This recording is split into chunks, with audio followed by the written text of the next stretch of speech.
ஒரு குடும்பம் வாழ 8 கோடி மக்களை சுரண்டுவது நியாயமா? இன்றைக்கு தமிழகத்தை திரு கருணாநிதியுடைய குடும்பம் ஆட்சியிலே அமர்ந்து கொள்ளையடித்துக் கொண்டிருக்கின்றது. திரு கருணாநிதி அவர்கள் முதலமைச்சராக இருந்தார். அதற்கு பிறகு ஸ்டாலின் முதலமைச்சராக இருக்கிறார். ஆட்சி பொறுப்பேற்று 4.25 ஆண்டு காலத்திலே அவர் செய்த சாதனை ஒன்றே ஒன்று, ஊழல் ஊழல் ஊழல்.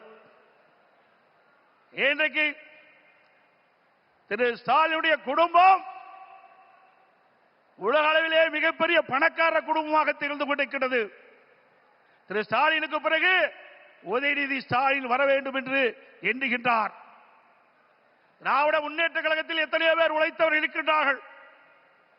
அவர்கள் எல்லாம் வீதியிலே பார்க்கப்படுகிறோம்.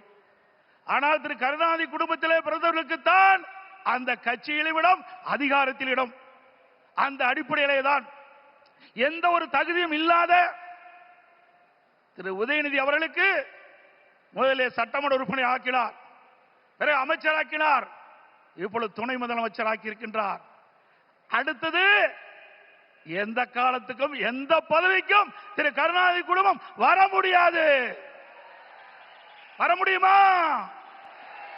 இந்த தேர்தல் தான் திமுகவுக்கு இறுதி தேர்தல்.